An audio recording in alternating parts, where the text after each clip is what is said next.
আমরা বাঙালিরা কোন মাপের কোনটা জানেন? দুবাই সরকার আর বাংলাদেশ এম্বাসি বারবার ফোনে মেসেজ দিতেছে সবাই যেন এই অবস্থায় নিরাপদ থাকে, হাতে ক্যাশ রাখতে আর পাসপোর্ট সব সময় সাথে রাখতে। আর আমাগো প্রবাসী বাইরে কি করতেছে জানেন?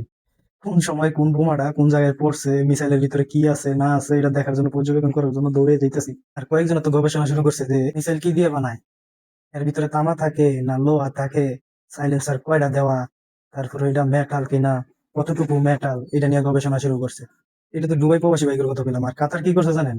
বালতিতে পানি নিয়ে গেছে, যে জায়গায় পড়ছে বোমাটা মিসাইল ওই জায়গায় গেছে পানি ঢালতে, ঠান্ডা করতে। ওইটা কিন্তু পানি ঢালতেছে, ধোয়া বাইর হইতেছে, তারপর ওইটা কিন্তু পানি ঢালতেছে। বাংলাদেশে যেই পরিমাণে সাংবাদিক বাড়ছে, আল্লাহ বাঁচাইছে, এরকম আক্রমণ যদি আমাদের দেশে হইতো তাহলে ওই জায়গায় মিসাইল আগে যাইবো কিনা এটা জানি না, কিন্তু বাঙালি সাংবাদিকরা যায় এসে ওই জায়গায় আগে ভাগে ওয়েট করতো কোন জায়গায় মিসাইলটা করবো, কি নিয়ে গবেষণাটা করবো, এরকম আর কি। আরে বাংলাদেশ! যাই হোক, প্রবাসী ভাইদের প্রতি একটাই কথা, যারা আছেন একটু নিরাপদে থাকেন। এম্বাসি কিন্তু আপনাদের নিয়ে চিন্তায় আছে। হুদাহুদি বৈজ্ঞানিক হইতে যায় না, টাকা খরচ করে বিজ্ঞানী হইতে যাননি। ঠিক আছে? যদি ভিডিওটি ভালো লেগে থাকে তাহলে একটু ফলো দিয়ে পাশে থাকবেন। চেষ্টা করবো আপনাদেরকে নতুন নতুন কন্টেন্ট দেওয়ার জন্য।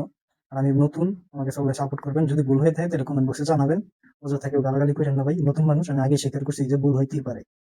ঠিক আছে? বড় বড় কন্টেন্ট ক্রিয়েটররা ভুল করে, আর আমি তো শখের বশত করতেছি, মন চাইতেছে করতেছি। যদি আপনাদের সাপোর্ট পাই তাহলে এটা কন্টিনিউ করে যাবো। ধন্যবাদ। আসসালামু আলাইকুম।